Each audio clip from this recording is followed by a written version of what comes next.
Today's session is on pain. Will be taken by Dr. M R Rajagopal. Sir, over to you.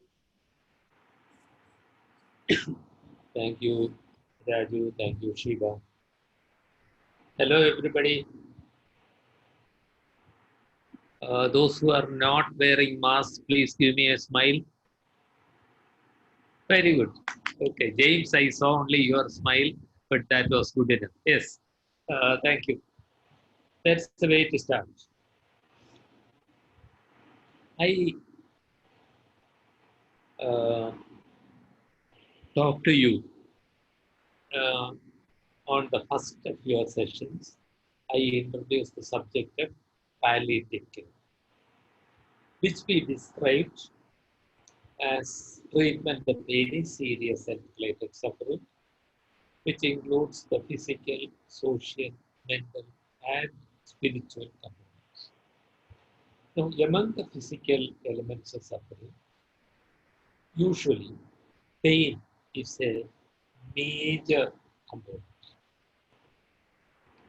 And if somebody is rolling in pain, there is no space in that person's mind for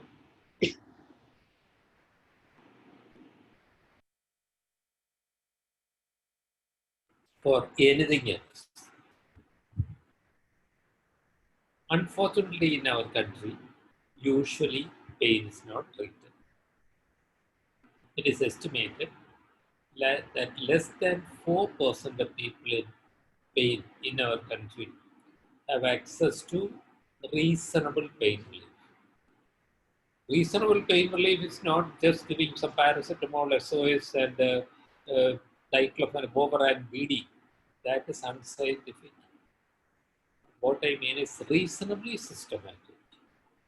Pain management does not reach people in our country. Now, nurses are very critical here because they are the ones who see the person in pain. The doctor comes around once a day and may not actually appreciate the depth of the pain. And therefore, I'm happy to introduce the subject of pain with you. Raju, I suppose I am allowed to share the screen. Yes, sir, you are.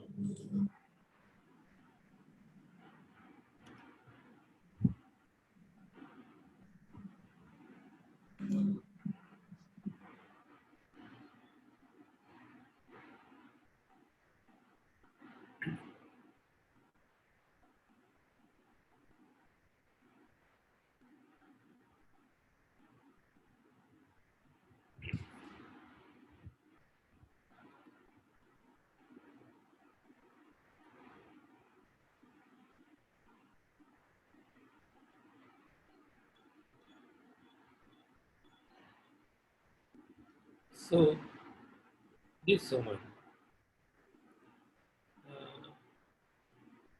her husband is in the army. She is living with her extended family. She has 2 children. She knows she has her cancer in her breast has spread to other areas. She doesn't like nurses and doctors very much. She doesn't trust us now. At the same time, she keeps asking for help. She is generally not receptive to any suggestions. And when somebody is complaining of pain, yet not behaving rationally, we have to remember that pain, by definition, is not only a sensation. Pain is an emotional experience. That definition is not complete. The whole definition is a bit complicated, so I have left it.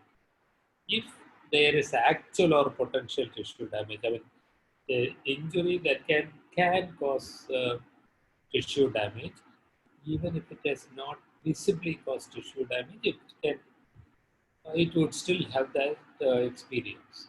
And I'll repeat, pain is not only a sensation, it's also an emotional experience.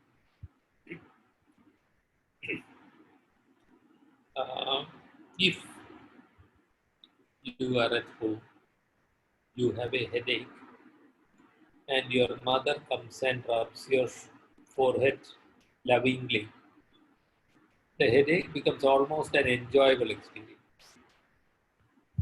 Whereas if you are in a strange city having gone for a conference, and at night when you are alone in the hotel room, the pain starts, you are much more scared, lonely, not knowing where we can get for help. At that time, the emotional experience will be much more. Why am I saying this? Because very often we healthcare professionals have a tendency to ignore emotional experiences. We say things like, how can you have pain? I've already given you a tablet. Forgetting that for one thing, our tablet may not have been adequately effective for that kind of pain. And secondly, we have to see what is the person's perception about somebody having a headache, maybe thinking, oh my God, my classmate at the age of 24 got a brain tumor. This is going to be brain tumor. And then the experience will be so much more. And then again, you and I are not the same, though we all have one nose and two eyes, I don't know. Our mental makeup and physical makeup are different. Therefore, a pain that is silly to you may be a big thing for me. That's not my fault. It is not my fault that my emotional makeup and my emotional status at this point in time are different from yours. You still have to acknowledge that I have pain. And if I am saying it's severe, you have to treat it. Not only with pain relieving drugs, but also by emotional exploration and adequate support. Does anybody have a comment or a question about that? Raju or Shiba, if there are questions coming up on the chat, please tell me because I have put it on slideshow. I may not immediately see it. Sure, sir.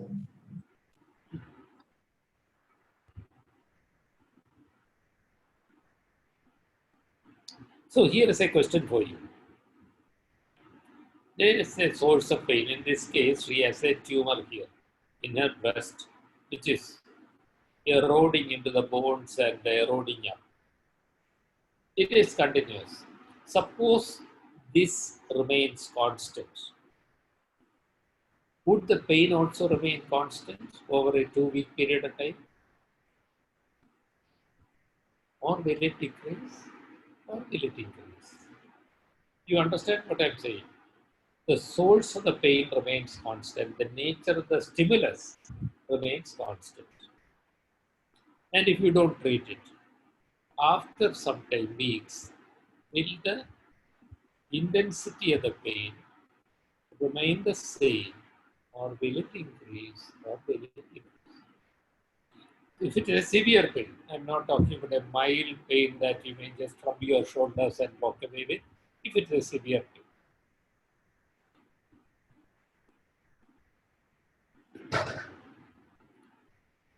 I really am going to wait for your comments. Anybody who has not understood the question properly, I don't mind repeating it. I don't mind repeating it in other words. I'm very clear that you should understand this.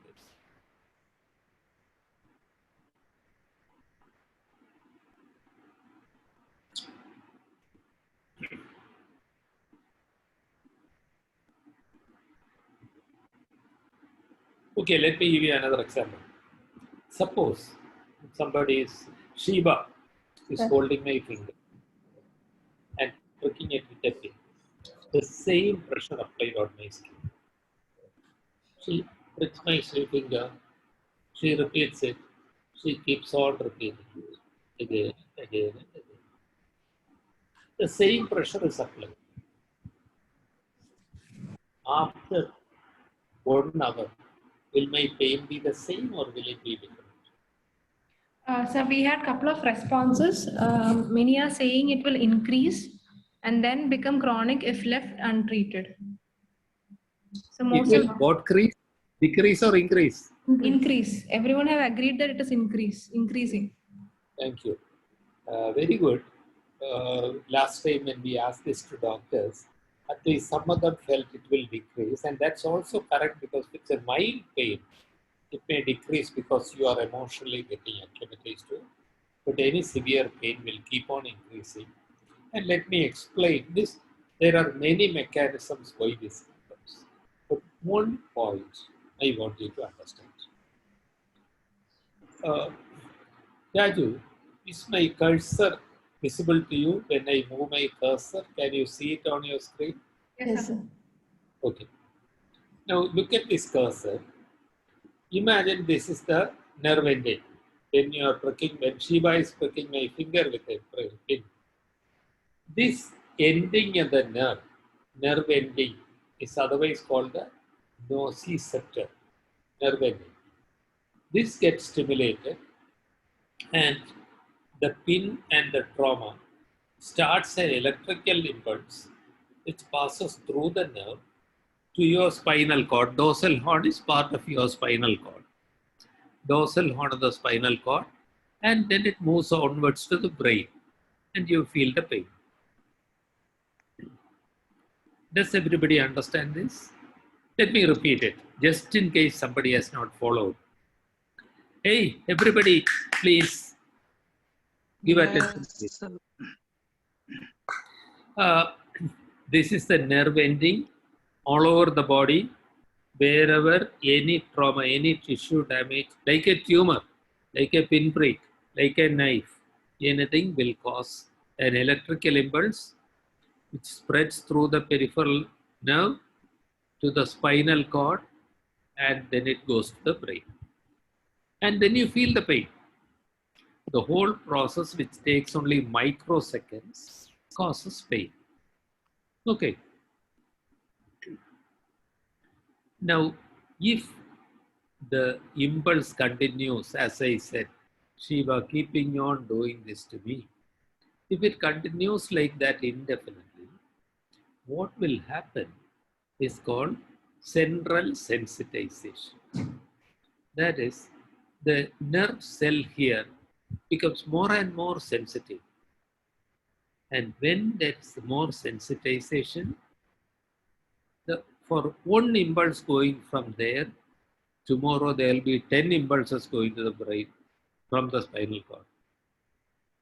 Day after tomorrow, there could be 100. That's an oversimplification. What I am saying is, your nervous system itself becomes abnormal, responds abnormally, so much so. Unless you treat the pain early enough, pain experience keeps on increasing. The sensation itself increases, naturally the emotional experience also will increase. So what? So what? Now that we know this, what lesson do you carry home with you as far as pain treatment is concerned? So what should we do?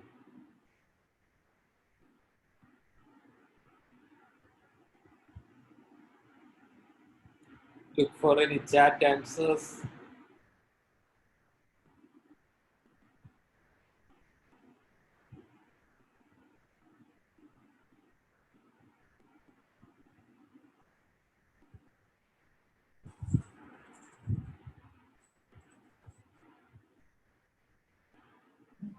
Sir, on chat, treat pain at the earliest. Who said that? Sister Daniel Francis. Sorry. Francis. What's the name again? Daniel Francis. Raju, send a bouquet of roses to Daniel, okay? Virtual. Very good. Absolutely. The earlier pain is treated, the easier it is to treat it. the dose requirement will be less. And also, so what Daniel says is the first bulleted point. My second bulleted point is in continuous pains, painkillers should be given on a continuous basis, depending on duration of action of each. So if my pain, when I get a headache, it usually continues for 3 to 5 days. I know that. And I know that paracetamol will reduce it. I should not wait for the pain to become bad. I should start early. I know it's coming on. Have one dose of paracetamol. I also know that it will act only for 6 hours or less. Don't wait. Give another dose at 6 hours. 6 hourly, not TID, not SOS. For continuous pains, analgesics should be given on a continuous basis. So, okay, you are all familiar with many painkillers. So, I already said uh, paracetamol has to be given 6 hourly. Then, at what interval would you give ibuprofen, brufen? Anybody?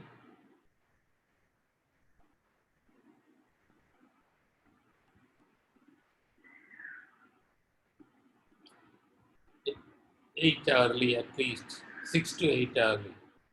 How about morphine, oral morphine? How frequently should I pop in that tablet? 4 hourly. Morphine will have a duration of action only of about 4 hours. So I'll have to tell the patient, take the first tablet as soon as you wake up, another at 10 a.m., another at 2 p.m., another at 6 p.m., etc. That specific instructions will have to be given if pain relief is to be achieved. Not only told to the person once, we should make sure that they understand. All your work and my work become meaningless if my patient does not understand or if they do not remember. The time invested in making them understand and making them remember is time well spent. Okay, these are important learning points. And if you assure me that these are taken in, I will proceed. Okay, give me a thumbs up. Thank you. Now we are going to the management. One of the important things is to convey empathy. Listen, if I am coming to you as a patient, I don't know your institution. I see Sugapriya before me. Sugapriya, which hospital are you from? It is the name is written as Sugapriya. It appears to be somebody else. Which hospital are you from? PSG Hospital, sir. Where? Where? PSG Hospital, Coimbatore, sir. Coimbatore. Okay. So suppose Sugapriya, I called you only because you are the first one appearing on my screen.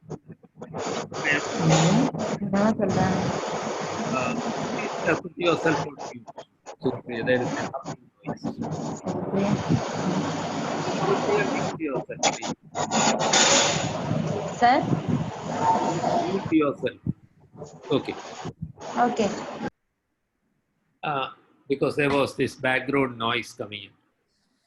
So, Sugapriya, if I'd have come to Coimbatore so many times, suppose when I come there on that day, at the railway station, I get very sick.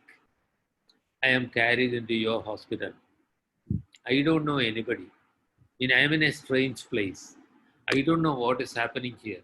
I am very much worried. And there are all strange people. Everybody is busy. People are walking here and there.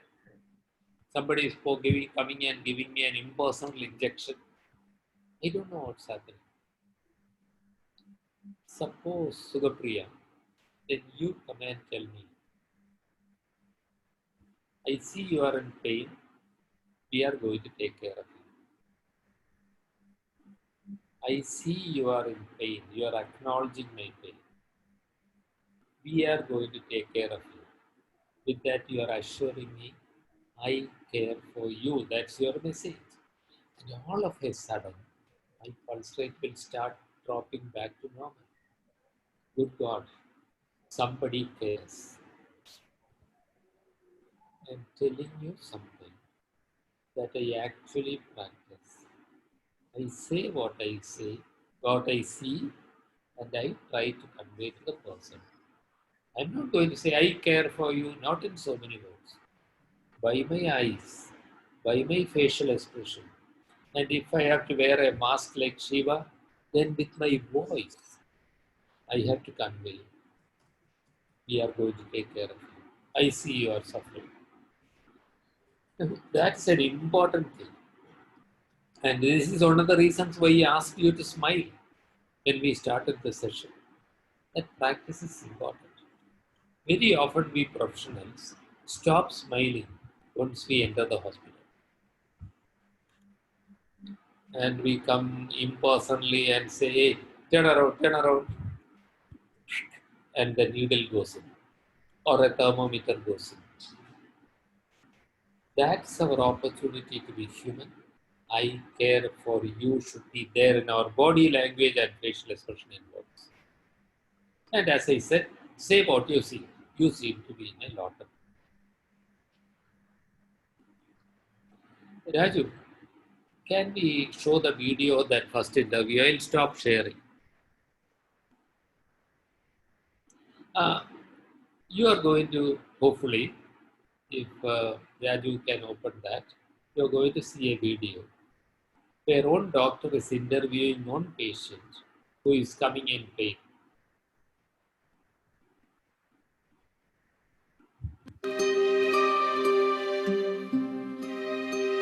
Hello, Savitri. Please sit. I am Dr. Nirmala. The nurse here tells me that you're in severe pain. I'm here to see what we can do about it. Can you please describe your pain to me? How did it start? I don't know how to describe my pain, doctor. No one can understand what I'm going through. One day, I bent down to pick a bag, and the next moment, I was in severe pain. This happened 3 years ago. But then it subsided. But over the next few days, it became steadily worse. So I went to a nearby hospital doctor, hoping I'll be better. There, they did an X-ray, they did an MRI scan, and the doctor gave me some painkillers for the next few days. Did they help? Not much, doctor. How long did it continue like that? A few days, I guess, doctor. They then asked me to take complete bed rest. They even asked me to use the bedpan. Okay. But I tell you, doctor, it is unbelievable torture to be lifted and to be in that position. So I even stopped eating and drinking so that I don't have to use the bedpan. It must have been a very difficult time for you. Yes, doctor. They put me on traction, but that did not help much. And I was so worried. My friends, my family, they said, you have to be strong. Together we kept praying that I'll become better. But they even said, stop thinking about pain. They asked me to think of other things that made me happy. And how did that make you feel? I felt so helpless, doctor, and afraid. But mostly I was so angry. They were so insensitive to me. They simply could not believe that I could suffer so much.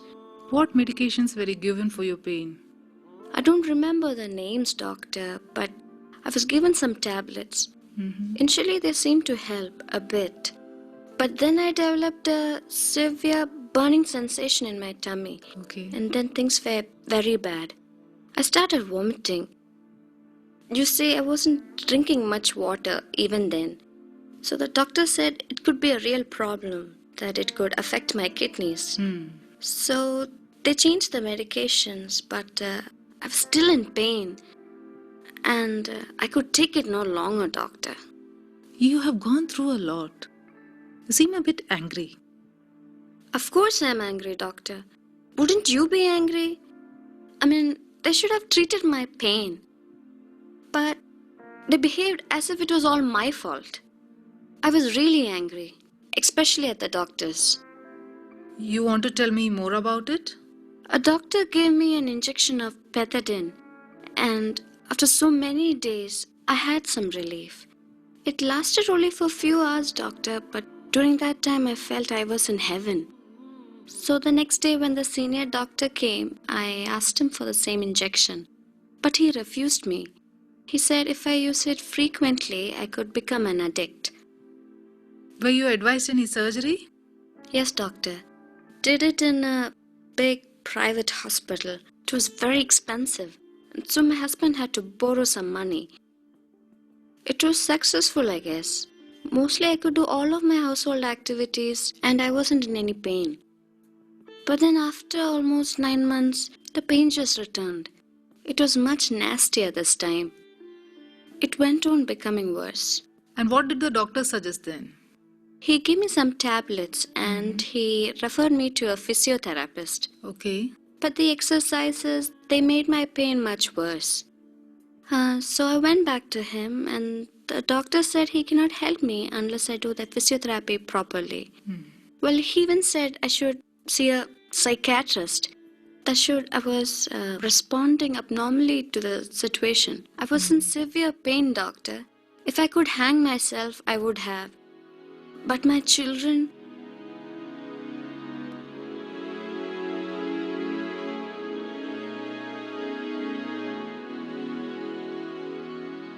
Doctor, when I think of them, I just can't do it. Doctor, can I ask you something? Yes. You've been very patient with me and that gives me the confidence to ask you. After you've done seeing me, will you be honest whether you can really take care of my pain? Yes, I will.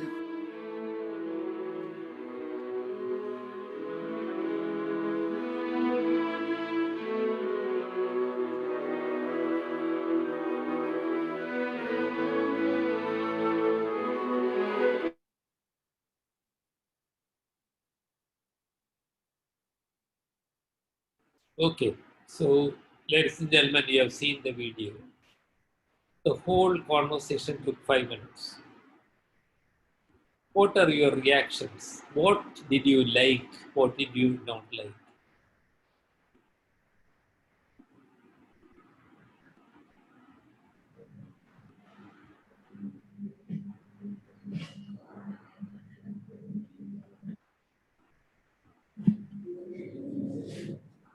One chat from Daniel Francis, doctor's patience, listening skills. Yes. Before I go on to the present, the doctor took her time to listen. That was very important. Listening to the patient. Here was a woman in agonizing pain. She needed to be listened to so that she could be understood. Doctor's response and patience was appreciated. Patience, listening. I like the way doctor sympathized with her, or empathized rather. Communication skill, open-ended questions. Nancy Etra Acue. What do you mean by open-ended question? By encouraging the patient to share instead of giving her the closed-ended question so that she will be able to share more of what she's experiencing. Not a question that is answered by yes or no. There is no chance to open up. Here, it was open-ended so that the patient could describe what she felt. Listen to empathy, eye contact, body language, communication, listening, communication, holding patient's hand when a hand on the hand. That hand is telling the other person, I care for you. I see you are suffering. I want to help you. Yes, that touch at the appropriate time was very important. Active listening, says Willie. Active listening. Willie, what is active listening? Listening is sitting and listening, right? And more people are, Kiran Bala also says active listening. The touch was calming. Active listening is reacting, yes, and then, and what did the doctor tell you? Did that make you feel better? Active listening means responding to what the patient says appropriately and encouraging further conversation. Assurance from the doctor that she can help with her pain. The question was, will you be honest with me? Will you be honest about whether you can relieve my pain? And the doctor said, yes, I will. Very good. Thank you for those responses. Raju, I am going to share my screen again. Can you see the screen now? Yes, sir. So we are now going to talk about assessment of pain. Listen, so far it has been preparation for that assessment. Acknowledging the patient's pain, empathizing, listening, etc. Sorry.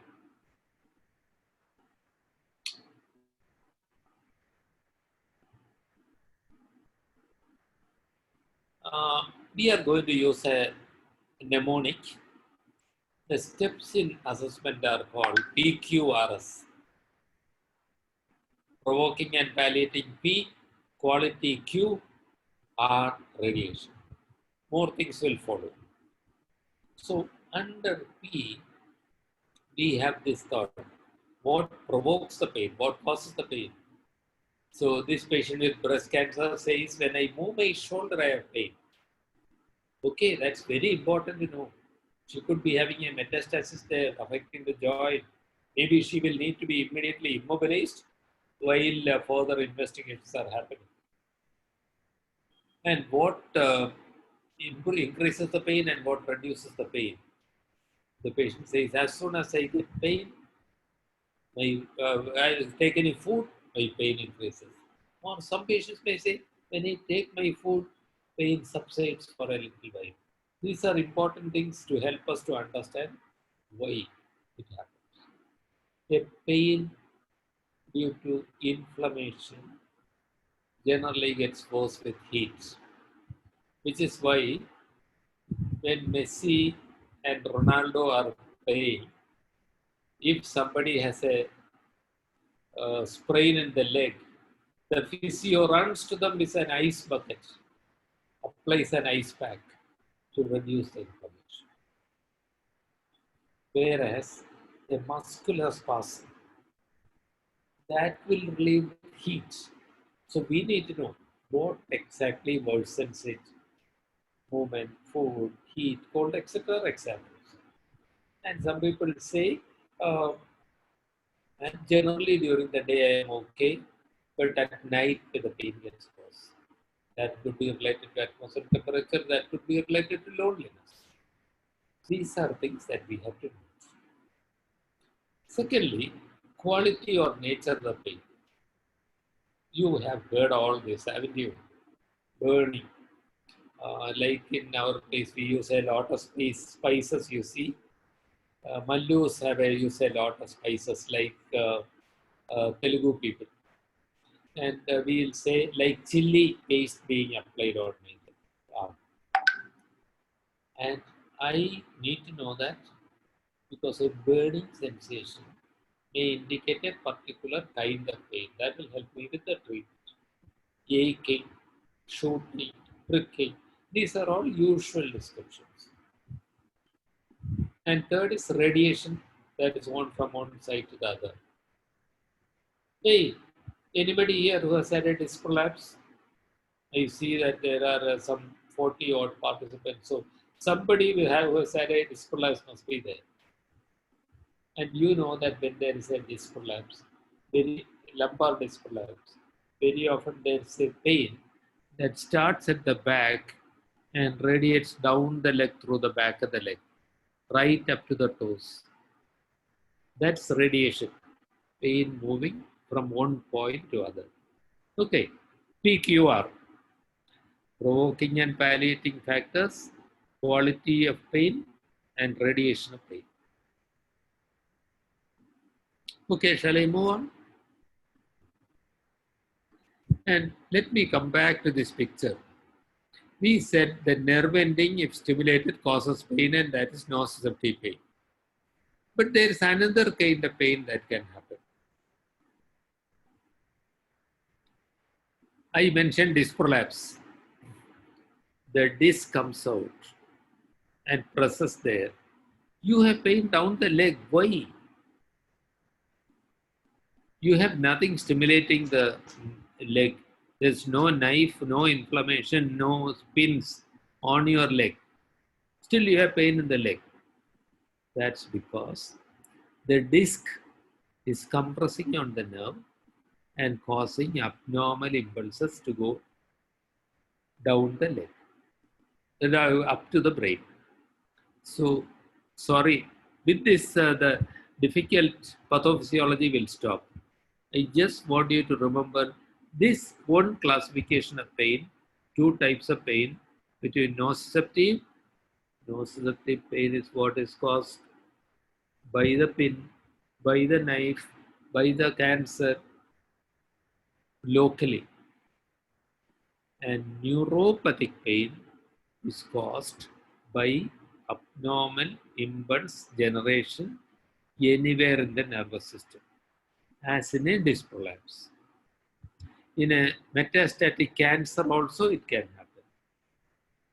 It can happen in what you call trigeminal neuralgia. It can happen following herpes zoster. Okay. Hey, everybody has seen diabetic neuropathy? People with diabetes having pain in the hands and the feet and slowly climbing up. What kind of pain would that be?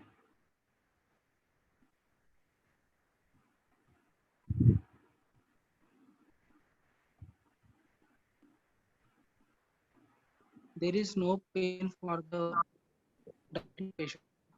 I did not hear it. Can you repeat that?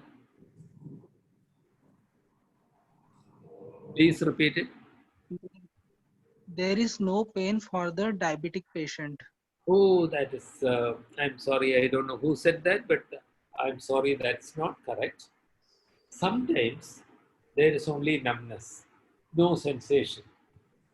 But sometimes, and actually very often, there is very severe kind of pain, like pins and needles, and diabetic neuropathy can cause pain. And that's also neuropathic pain. Now, why I mention this difference here is because understanding the quality or nature of pain, the radiation from one side to another, etc., helps us to understand whether the pain is nociceptive or neuropathic. That makes a difference.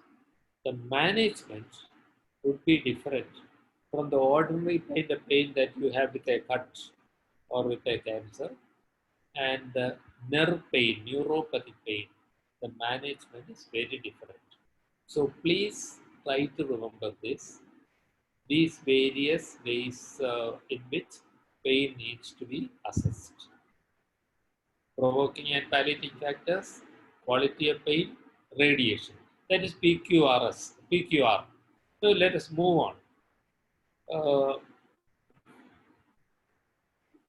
S also. S stands for two things, site and severity.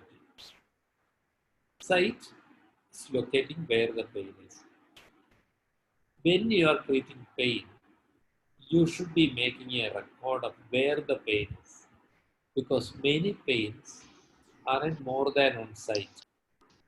The patient with a disc prolapse,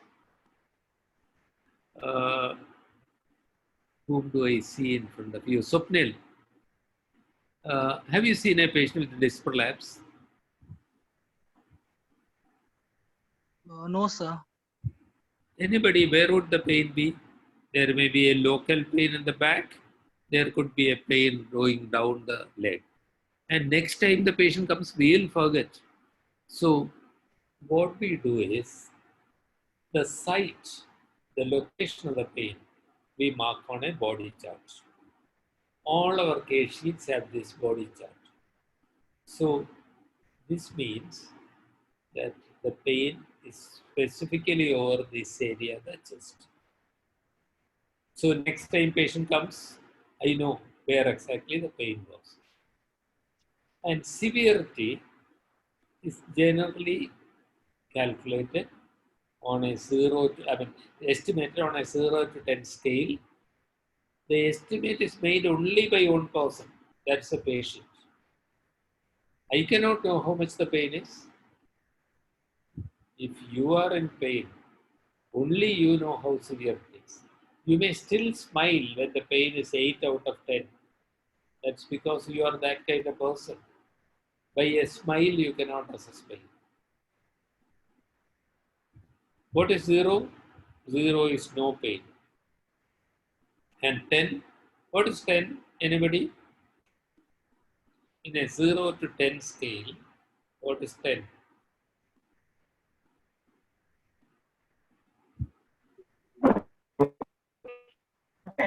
Pain, sir. So severe pain, excruciating. Severe pain is not enough. That is not clear enough for the patient to understand. Excruciating pain. Not enough. What you should tell the patient. Patient doesn't know the scale. You are giving them, look here. 0 means no pain. 10 is the worst imaginable pain. Worst possible pain. No pain can be bigger than this. 10 Excruciating pain. or worst possible pain. If 10 is the worst pain that you can imagine, then how much is yours? In this case, this patient with a chest pain has pain only here, but the patient scores it as a score of 6, a moderate kind of pain. Okay. Some patients may say, now it is 2, but when I take my dinner, when I am eating a full meal, it becomes 10. So pain can be variable. Some people will say, in the daytime it's only about 4 or 5, but at night it becomes 7 or 8. Whatever they say, we write down in those words. Okay. Understood? This is very important because we are human beings. We forget. Patient comes next time. We don't know how much was the pain. And you don't know how much the medicine helped. But they will now tell you, last week, when I came first, it was 8, but now it is only 2. So, provoking or palliative factors, quality or nature of pain, radiation, site, using a body chart, severity using a pain scale. There are other scales. Many scales are used. I mentioned only one. Better to remember one rather than talk about 5 and forget them all. And then a T. T is for time. When did the pain start? 3 months back. Okay. Is the pain all at the time? Or during morning, evening, night? How will that help? If the patient comes with joint pains and says, my pain is worst when I wake up in the morning, that's very important for me to know. That means there's a strong possibility of rheumatoid arthritis. It is typically worst in the morning. So, is the pain all the time or only some other time? So, these are important parts in the assessment. T also stands for total pain. Remember, in my first session, introductory session with you, I showed you a video of a talk by my colleague Smriti Rana, where she was describing how a man's worry about his children was making the pain excruciating. and how the promise of support for the children's education in that to that dying man helped to reduce his pain. So all this is physical, but we'll also see how does the person feel? What is the emotional impact on the person? That's also very important.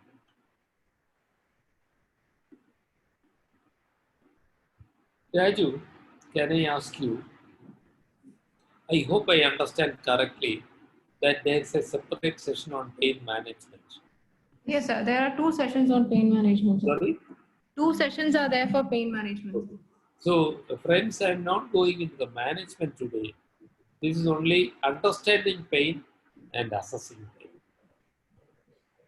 So, to come just to refresh our memory, total pain was a concept promoted by Dame Cicely Saunders. She talked only about social. I added financial because in our country that is such a common problem. Physical, social, emotional, and spiritual. All this together is total pain. And we need to understand that also. Purely looking at the nerve and stimulus and electrical impulse is not enough. We have to acknowledge the person suffering. And we'll remember, we are not only treating pain, our aim is not only pain relief. We want the person to feel better. We want to improve his quality of life. That's our aim. And as an example, let me tell you what this woman said. You remember, the girl was sitting alone, no trust in medical profession, not even looking at you, never taking the tablets on time. And when we asked, why don't you take the tablets on time? And I'll repeat, that question is never to be asked in a threatening tone. You ask, hey, why are you not taking the tablets on time? They will say, I will take it on time. And they will not do it. So what I told her was, if you are not taking the tablets on time, there must be a good reason why you are not doing this. Either it may be giving you some side effects, or it may be causing some, you may be afraid of it. What is it? Why are you not taking the tablets on time? And she said, I don't have a watch. Okay, let me bring that clock from the living room and hang it up here. I don't like a clock. Listen, the girl said, I'm offering to bring that clock and keep it there so that she can take the tablets on time. And she said, I don't like a clock. And I patiently asked her, why don't you like looking at the clock? It tells me that time is passing. I shall die soon. No? The clock was a constant reminder to her that the time was passing.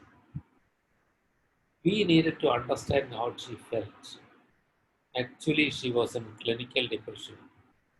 She improved a lot when we did 2 things. Most of the time, people want to go home. Nobody wants to stay in the hospital. She wanted to be taken away from the home. She wanted to be in a hospice because she was mortally scared of her husband. 2, she wanted to talk about her children.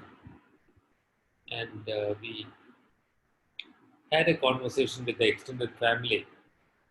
And her sister came and said, listen, you are unwell. Already I am taking care of your children. Of course I look after them like my own children. Don't you know that? So with those kind of things, we acknowledge that her time may be limited. We did not say, no, you will not die. But when she asked, I am going to die, the thought behind it was, when I die, my children are going to be left. So I'll stop there, ladies and gentlemen, and I hope you will acknowledge a lot of suffering, relieve a lot of suffering, and when you do, like Shiva, Raju, and I, we get blessings in our Thank you. Thank you, sir. Sir, one question from chat. Sister Willie Kister, can culture influence pain? Absolutely. Yes, thank you. Thank you for the question. Cultural factors can be a strong predictor of pain. Say, for example, the ordinary village folk, uneducated, poor, they very often seem to tolerate pain very well. They also have the same electrical impulse and the same degree of response to the same degree of uh, pain sensation, but they emotionally can withstand pain very well. But, and tribals, for example, people who live in tribal areas very often seem to have better tolerance of pain. That doesn't mean that the pain is not to be treated. That pain is still suffering. But yes, cultural factors affect pain. And especially in our modern context, when you grow up without pain, when you grow up without seeing pain, when we have pain, our suffering is more. Emotional experience is more. But we should not say, okay, they are villagers, they don't need pain relief. That is very wrong. But we'll acknowledge this. Thank you for the question. Billy. Sir, one more question. Do we give all analgesics to one person continuously? Okay, listen, next two sessions, you are going to talk about pain. We don't give everybody all analgesics. Depending on the nature of pain, we give appropriate analgesic. Say, for example, that patient with, you have seen herpes zoster, the viral disease. It causes something called post-herpetic neuralgia. My brufen will be of no help there. My morphine will be of no help there. Only some specific medicine for neuropathic pain will be helpful. So, but sometimes, say this patient with cancer of the lung, it has gone up to the nerves, it is all over here, it has affected the spine, and that's causing neuropathic pain. That person may need non-steroidal anti-inflammatory drugs, may need opioids, may need medicine for neuropathic pain. So all analgesics it will not be given to anybody, but multiple analgesics may be given, and multiple analgesics may be given on a continuous basis. But when we understand the medicines, we are able to use them without side effects. If we are giving brufen continuously, we should know that the patient would have be adequately hydrated, that they should take medicines to protect their stomach. How would you handle those patients really reluctant to take any pain management? Yes, they really need it. Okay, what you should do is, hey, don't stand up and ask them, hey, why are you not taking the medicines? Sit down. Eye level, contact at the same level. Sit down. Don't have a ferocious expression. Be friendly. I see you are in a lot of pain. I also see that you, for some reason, are reluctant to take pain medication. So there is something that you are scared about. You tell me what it's about. I'll answer your questions. Are you scared about side effects? And then they will say, listen, I had this cousin who was taking painkillers and then his kidneys got damaged. He has to go for dialysis now. I don't want that to happen to me. When you understand the reason, then I would tell them, yes, there are some painkillers which damage the kidney. But I have avoided any of those things. Look, this is paracetamol. There's no effect on the kidney. This is morphine. It has no effect at all on kidney. And I'll do my best to keep you as safe as possible, at the same time pain-free. We have to build that relationship. He or she has to trust me. Only then improvement will happen.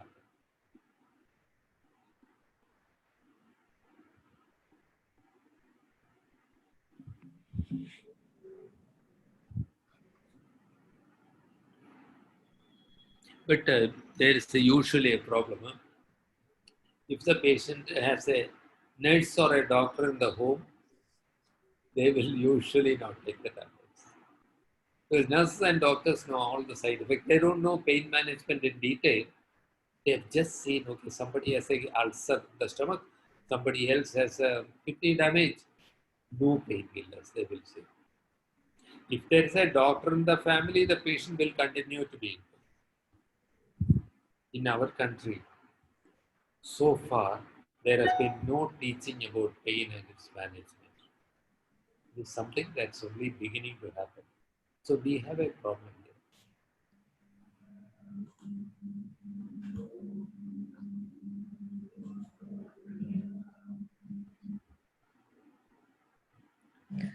Shiva, Sir, Shiva, is there some point that you would like to add in assessment or early part physiology? no, sir. The one thing I want to share is, so pain is a subjective symptom. So we, as a nurses, we believe the patient say the words. That is the very, very important point. When we assess pain, we should believe the patient words. And if you do the proper assessment, you can, based on your assessment, you should plan. So if you do when you go for assessment, you should do PQRST, that all points you should keep in mind and assess the pain. So, Shiva, sir. can I ask you a personal question? Yes. This happened some maybe 15 years back. You had got severe back pain. Yes. I was with you when an orthopedic surgeon was looking at you. Yes. And he just was said something like, this looks like psychological pain. What did that make you feel? So that time I feel more that emotionally I feel like that the doctor don't believe that my pain. Actually, I am suffering a lot. That I was suffering a lot that time, but that doctor is not believe my words. So emotionally, I feel very sad, and my only comfort was sir was believe my pain and advise me. Okay, we will take care of you. Don't worry, Shiba. Something like that. That kind words that helped me a lot that time.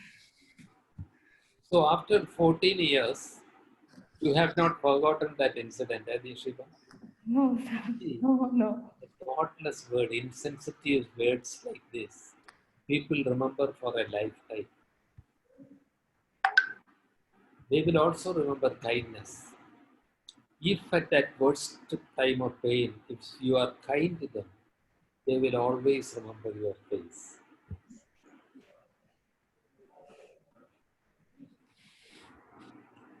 Uh, Raju, as I said, I have this other thing. So, is it okay if I leave you now? Yes, sir. Dr. Sunil Kumar is there with us. Shiva, you seem to be particularly happy that I am going in. No, sir. Okay. Hey, ladies and gentlemen, I hope to see you again one of these days. I am leaving now. Shiva will continue with the case discussion. So just to make sure that I go happily, will you give me another smile? People know how to smile. Very good. Yes, thank you. Okay. Bye-bye. Thank you, sir. We can move on to the case presentation. Today's patient story will be presented by Daniel Francis. Over to you.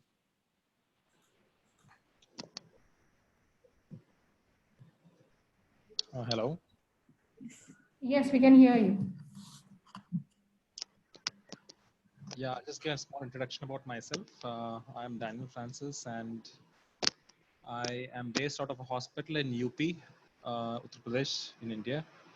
And I have been part of the palliative care team for the past 6 years. not as a nurse, though I'm a nurse by profession, but more of in a managerial capacity. So I'm not used to doing a lot of field visits, and but I have gone for a few visits and seen certain patients. And one of these patients is what I'm going to present today. Um, this is an old patient from 2015. Can we go on to the next slide? She is a 45-year-old lady who had a carcinoma of lip. That was her diagnosis. When we first saw her, she had a lesion on the lip that started from the lower lip, and it was a small cut wound. And the pain scale was about 6 when we started out. Towards the end, it was 8 and 9. She had also loss of appetite, weight loss, weakness, and difficulty in swallowing. As the wound progressed, she had difficulty in swallowing and insomnia because of the pain. Can we go forward? Yeah, so the history is like this. When we actually first met her, she had actually she had this cut on the lip, and she had gone to a hospital, nearby hospitals, and from there she was referred to another big city. There they had diagnosed her as carcinoma of lip, and they had advised treatment, advised radiotherapy and other treatment. But she was then from then onwards they did not go to the hospital. They were actually more relying on the traditional medicines. And she had a very mild pain to begin with. So she started taking Ayurvedic treatment, and there were a lot of local practitioners who give Ayurvedic treatment near her place, and she did continue to do that, and she did not opt for a proper treatment. Over time, over a period of few months, this wound began to increase in size. It started to smell badly, and then the problems began. She could not eat her food, and then weakness and insomnia and all those things followed. Going to the next slide. On examination, she had a wound extending from her from the lip that is just under the nose to the left side of her cheek. That was where it started spreading towards the left side. Towards the end of her illness, she had it on her whole face. Even both the right and the left cheek were wounded. And maggot infestation happened a few months before she passed away, and that was because she left her face uncovered. She had pain on touching the face. If you touch even outside the wound, if you touch this, she had a lot of pain there also. And she was anemic. Her vitals were normal, and all of the systems were normal.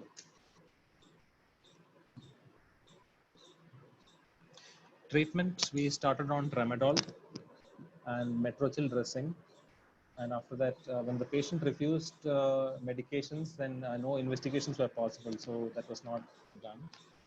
Once we started seeing maggots towards after 3 or 4 months of being under our care, then we asked her to come to a hospital for a proper wound cleaning because we could not do most of it. And there were, I would say, hundreds of worms in her face.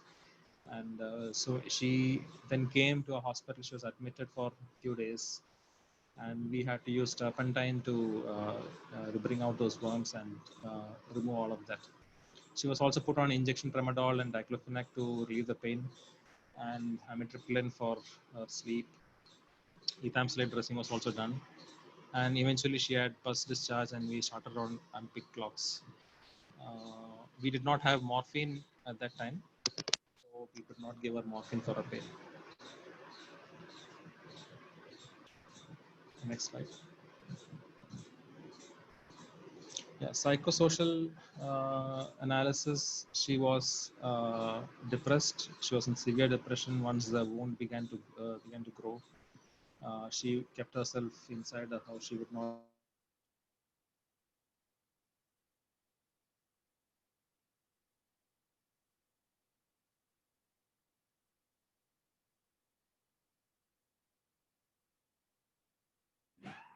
Daniel?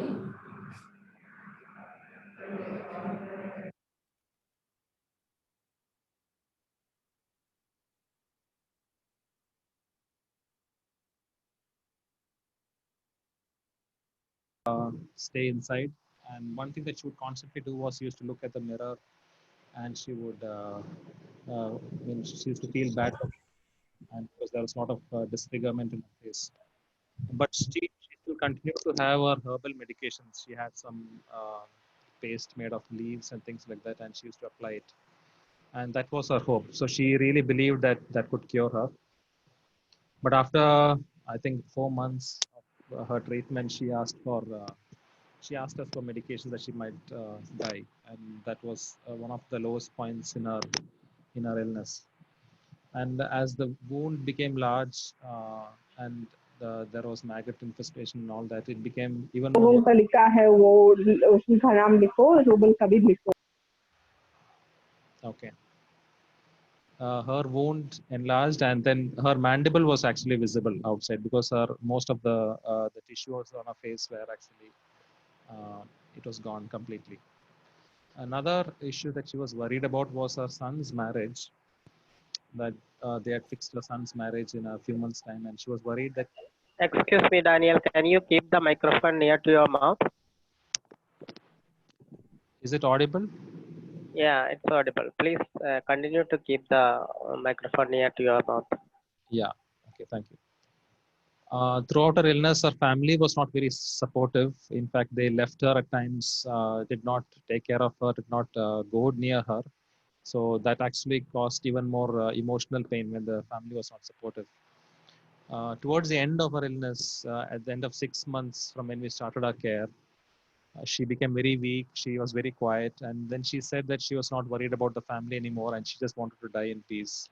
She did not actually worry about her son too much after that. So that was where it ended for her. Shall we go on? Medications, as I mentioned before, tramadol was given both in tablet and injection form. Multivitamins, metrogyl dressing, famotidine, and amitriptyline and ethamstate dressing.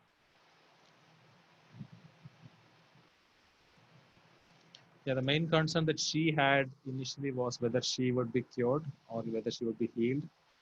And they went to a lot of healers for treatment and for cure, and that was one of her main concerns. And initially, she did believe that she would be all right in a few months, but yes, that was her concern. And secondly, it was her son's wedding, which she wanted to attend. She wanted to witness that, and her only question was how long she had to live in order for her to witness her son's wedding.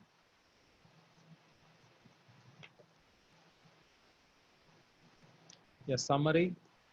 The patient in the mid-40s started with a small wound in the lip, which progressed very severely over 6 months. It spread all across her face. She went to the local healers for treatment. The wound was spreading fast, and the wound opened up, and she was infested with maggots, which continued to increase the pain. And that was her state. And our palliative team were able to help her with analgesics. Sadly, we did not have morphine at the time. We helped her clean the wound and do dressing on a weekly basis. We also taught their family to do it, even though they were not very supportive. She was given psychological and spiritual counseling every time we visited. Her primary concern was that whether she would be able to witness her son's marriage. This is the summary. Discussion points. So I'll just go through the questions, and shall we wait for responses from the participants? So you can read out the questions. Yeah. Okay. So the first question that I put here is, how can we enable them to understand the need to seek proper treatment at the earliest?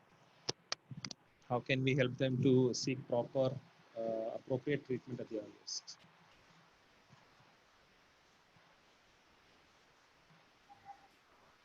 You can read out all the questions. All the questions. Okay. So the second question is, how can we control her pain in a better way? The third question was how discuss the importance of knowing what the patient is worried about instead of our own agenda in our medical treatment. The fourth question was how can we prevent maggot infestation in open wounds? The last question is discuss the importance of family supporting a patient like this during an illness. Thank you, Daniel. Anybody would need any more clarification regarding this patient story? Otherwise, we can move on to discussion points.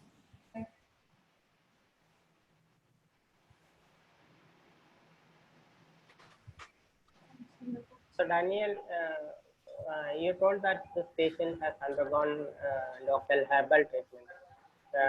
Is it after that the patient reported to palliative care, or when the patient was getting palliative care, they were also going for herbal treatment?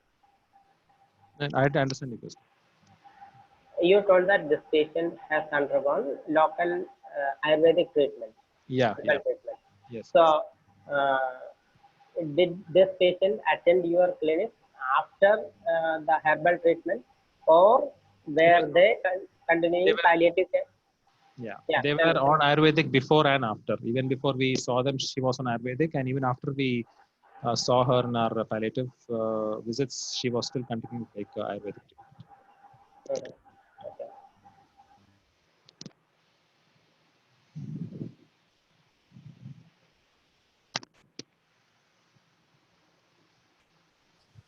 Yeah, can we have Hello, can I say something? Can I say something? Yes. You can. Hello? Yes, you can. Are you getting me? Yes, we can hear you.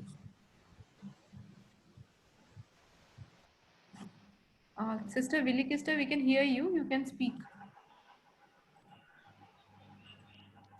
Okay, I was trying to say that for us to help this patient understand the need of proper treatment, during diagnosis, we can able to manage or ask the patient to bring some of the family members, those who probably are the caretakers, are the support system to this patient. Then we can take them through the counseling session on the benefits of proper treatment, and maybe some of them may be able to understand and help the patient along the journey.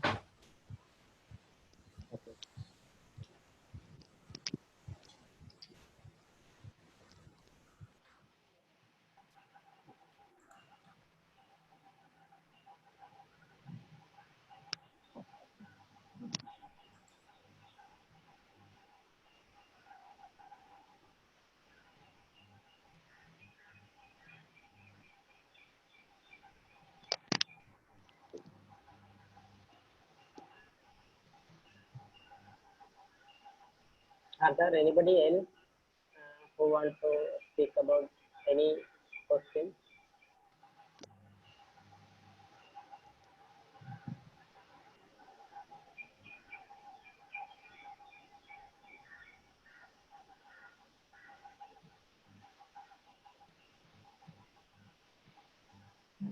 You can unmute from your end and speak.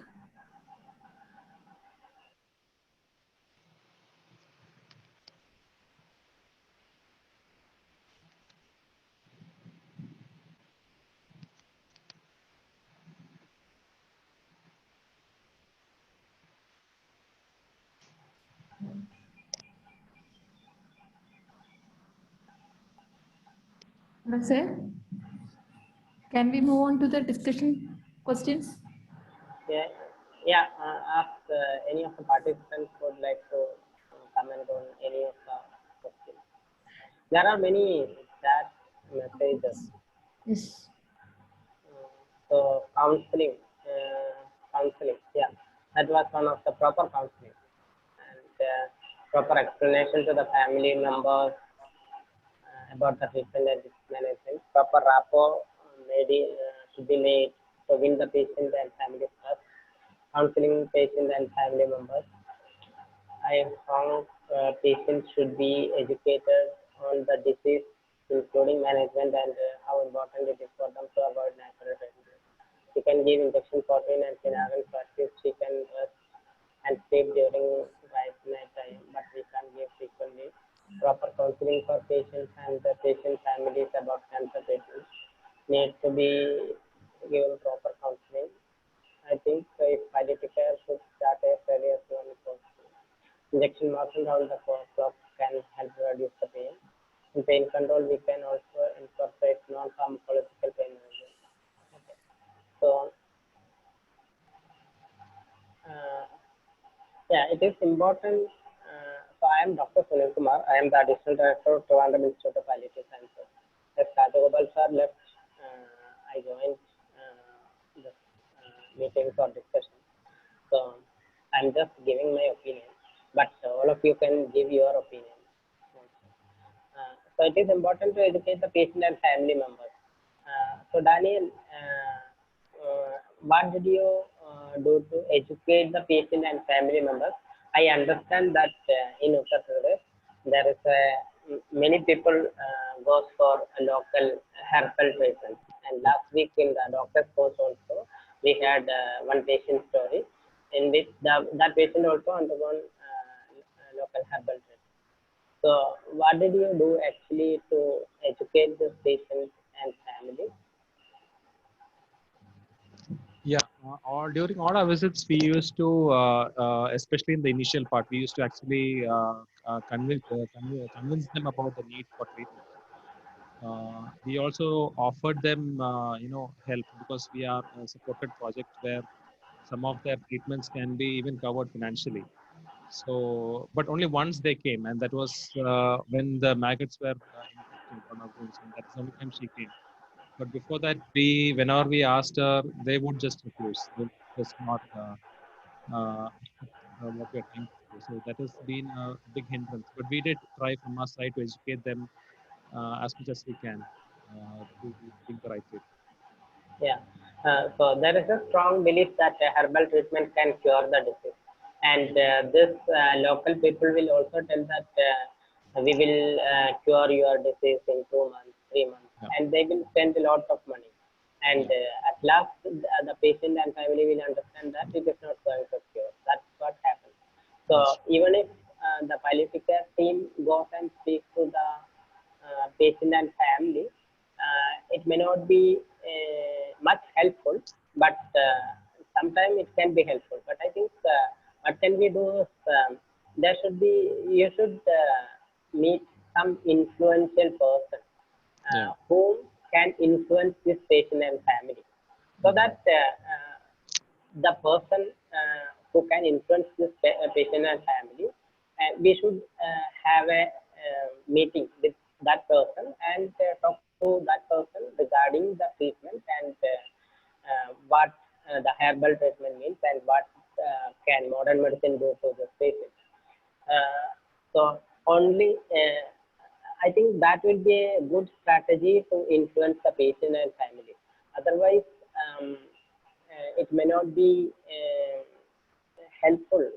Only palliative care team going and speaking, but sometimes if we take care of the suffering of the patient, like pain and other problems, then they will have some trust with us, the palliative care team, and and thereby we can palliative care team can also influence. But I think some other influential person will also be helpful in educating the patient and family.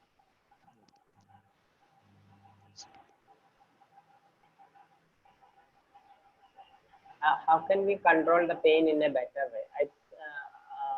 I saw some mentions with the injection in Phenergan, morphine. I understand that you have no morphine. Yeah, we Isn't didn't have. it, Daniel? Yeah. Now we have, but that time we did not have. Okay. So, injection tramadol, was she taking injection tramadol or tablet tramadol? Yes, no, started with tablet tramadol, then it went on we went on to give injection tramadol. Okay. So was it giving good pain relief or not much pain relief? It was giving, but not completely. Okay. What type of pain was it? Can you describe? I mean, she had that neuropathic pain that sir has mentioned. I mean, she was hurting all over her head. Wherever we touched her, she would feel pain. So that was the kind of pain that we saw in the tour. So I just saw that Sophia written about total pain. That's very correct. We should take care of the total pain, not just the physical pain. But this patient, we can talk about physical pain as of now. Tramadol, the maximum allowed dose is 400 milligram per day. That's the maximum dose that we can give. And maybe 50 milligram every 4 hourly you can give. That will come to about 300 milligram. But there is additional 100 milligram can be given as if morphine is not available. And the injectable may not be a option because the family may not be knowing how to inject the medication. So opioids are partially, neuropathic pain are partially sensitive to opioids. So tramadol can take care of the pain, but along with, as there is the wound, there will be some inflammation. So the NSAIDs or steroids would be helpful in this patient. And particularly for neuropathic pain, amitriptyline can be used.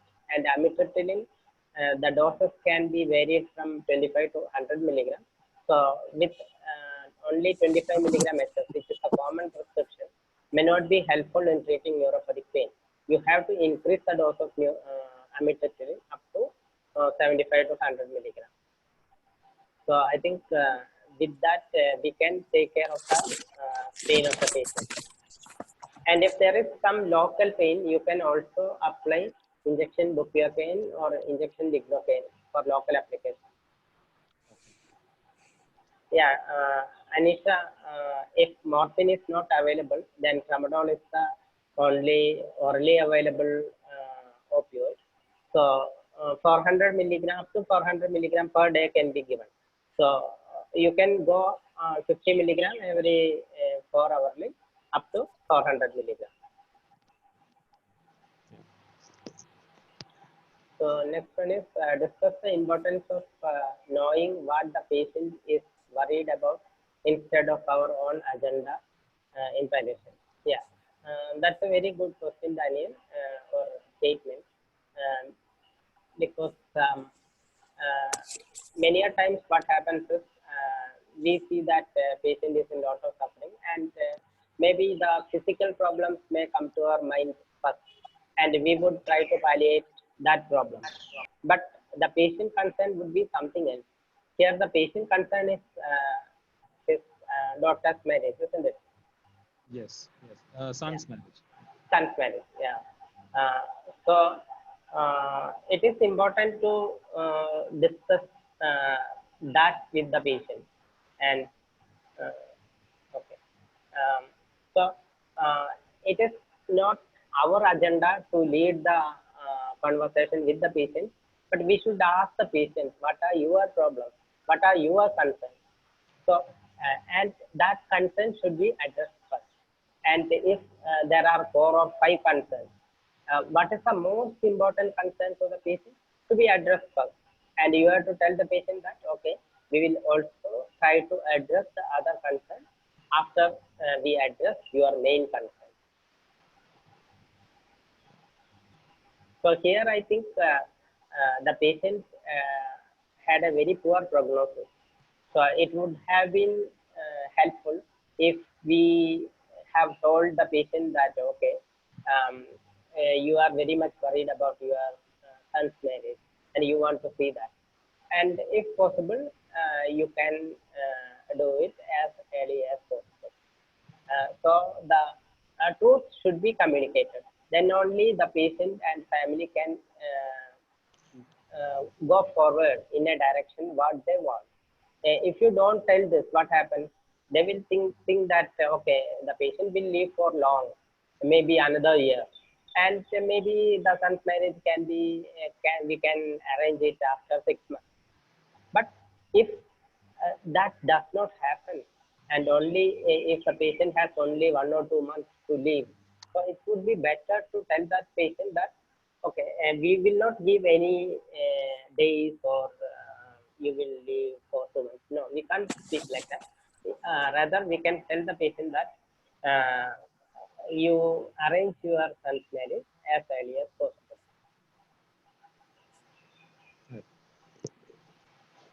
Shiva, how can we prevent maggot infestation in open wound? Okay.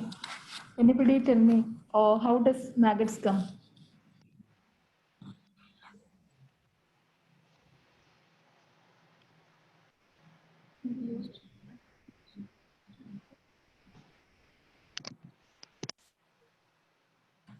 My question is, how does maggots come?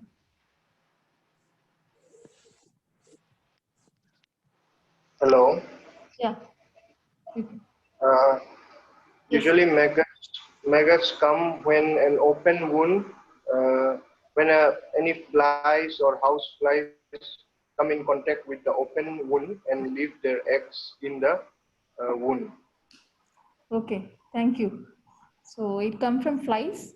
So usually flies are attracted to the infected wound, especially wounds. So when they touch it, may lay it's around 50 to 300 eggs at a time. So at the to room temperature 8 to 12 hours is enough to hatch the eggs. So here, how will we manage? So when the patients come with the wound. So what are the instructions you will be give the patient and family for the prevention of maggots?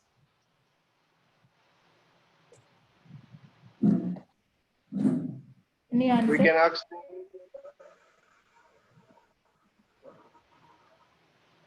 can ask them to keep the wound always covered, and the wound should be dressed in a daily basis, time to time, and should be kept covered mostly.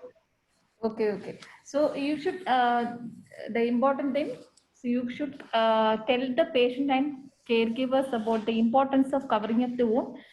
You can tell the patients how does maggots come. This important thing you should share with them. Otherwise, they don't cover properly. So you should tell the patient and family the importance of covering in the wound.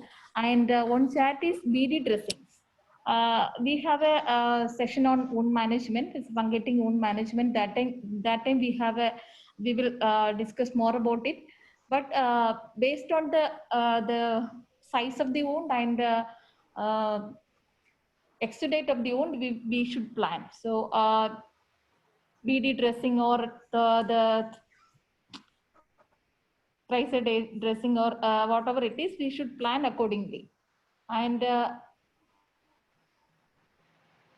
tab metrogyl dressing BD. So always this is the anaerobic bacterial infection. So the lot of necrotic tissues are present in the this type of wound. So tab metronidazole is one of the drug of choice of treating this type of wound. And sir, anything?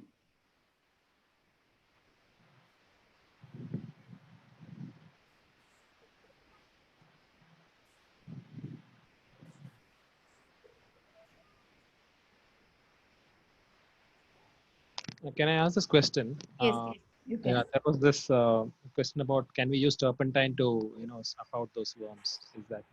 Is that okay in practice, or is there another method to do it? Yeah.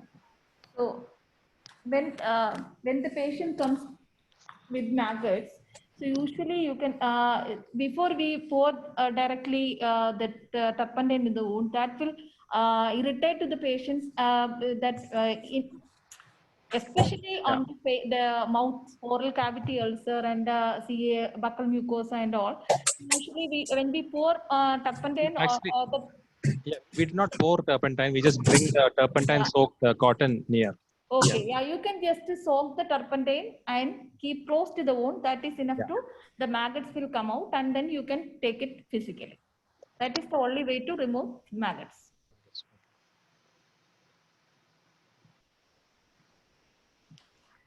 And the important message here is when you take care of maggots, you don't follow maggots. If you usually when they come out, you can try to take it out with the help of artery forceps. Usually when you go with your artery forceps, they go inside. If you follow that maggots, your artery forceps will damage the blood vessels. We don't know, so don't follow maggots.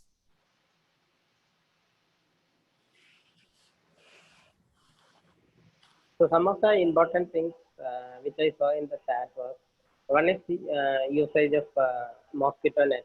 It is important because we can avoid flies coming and sitting in the wound.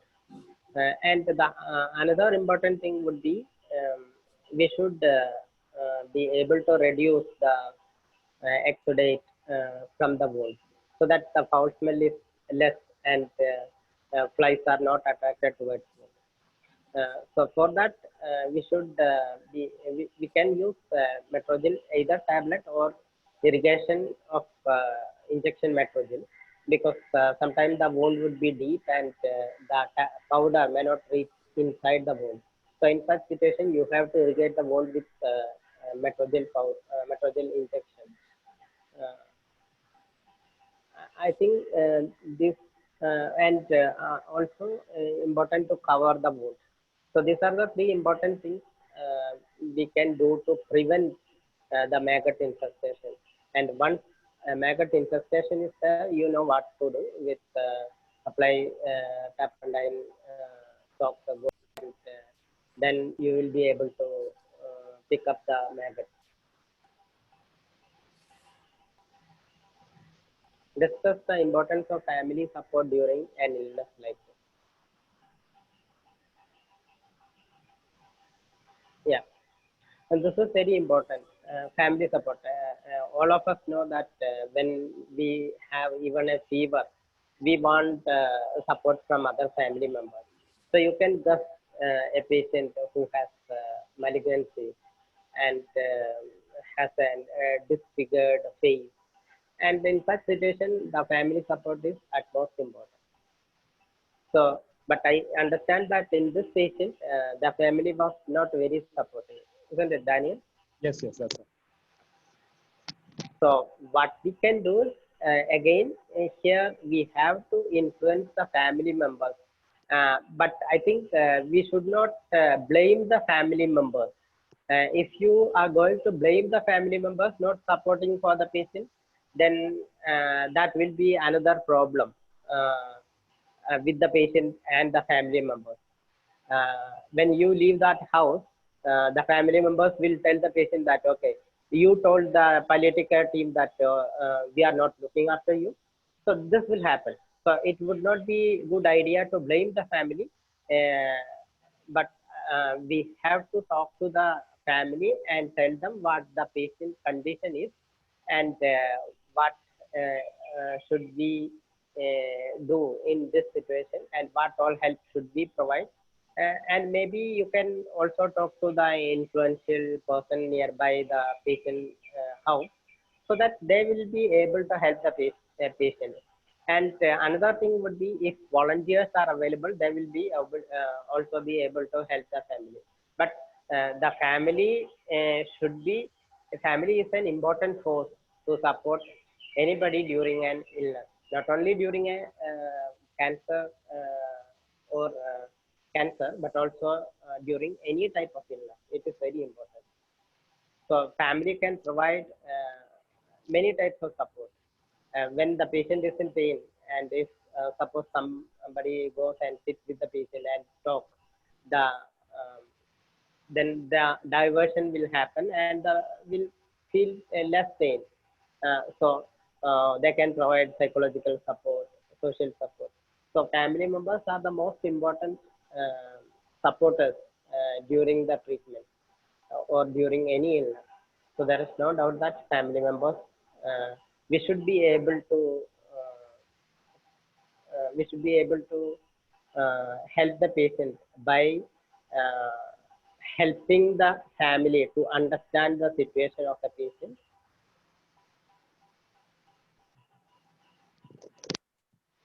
Daniel, would you like to ask any more questions? No, that's it from my side. Thank you, Daniel. So that was a very good patient story, Daniel, and the questions were also very relevant. Thank you, sir.